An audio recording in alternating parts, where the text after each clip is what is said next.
जो भी मेरे भाई सोशल मीडिया पर काम करते हैं, जैसे कि इंस्टाग्राम, फेसबुक, यूट्यूब, और आप काफ़ी दिन से मेहनत कर रहे हैं और आपका वीडियो नहीं चल रहा है, अच्छा खासा व्यूज नहीं आते हैं, अच्छा खासा फॉलोअर्स नहीं हुए हैं, अच्छा खासा सब्सक्राइबर नहीं हुए हैं, तो आपको चिंता करने का कोई विषय नहीं है।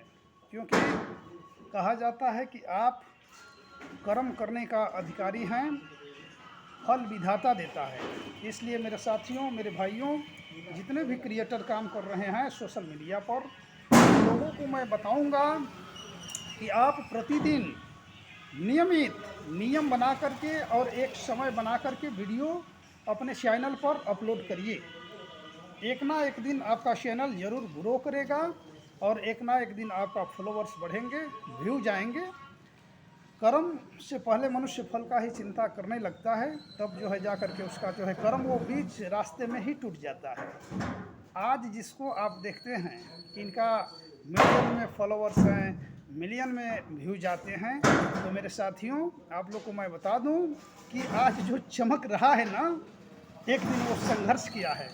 कहा जाता है कि ज़िंदगी जीना आसान नहीं होता, बिना संघर्ष के कोई महान नहीं होता, जब तक न पड़े हथौड़े की चोट तब तक पत्थर भी भगवान नहीं होता। तो मतलब ये कि जिसको आज आप देख रहे हैं किसी भी क्षेत्र में कि नहीं, उनका तो बहुत अच्छा चल रहा है, कोई धंधा हो, बिजनेस हो, या किसी का चैनल पर बहुत अच्छे व्यूज आ रहे हैं। तो जैसे आज आप परेशान होना, एक दिन वो भी बेचारा परेशान हुआ था, उसको ना आप जानते हैं ना मैं जानता हूँ। दुनिया केवल चमक देखती है, उसके पीछे की कहानी क्या है, वो कितना संघर्ष किया था, ये आप नहीं जानते हैं। इसलिए आप लोग से निवेदन मैं करता हूँ कि एक समय सारणी बना करके चैनल पर वीडियो अपलोड करिए। क्योंकि यूट्यूब और फेसबुक समय का बहुत महत्व दिया है। समय बना करके आप वीडियो डालेंगे तो वो वीडियो वायरल होगी, वह वीडियो पर अच्छे व्यूज आएंगे, आपके सब्सक्राइबर बढ़ेंगे, आपके फॉलोअर्स बढ़ेंगे। और निरंतर एकाग्र मन करके आप जो है मेहनत करिए। फल तो सबको परमात्मा देता है और देता रहेगा, आपको भी देगा। ये मेरा अनुभव और मेरा विश्वास है।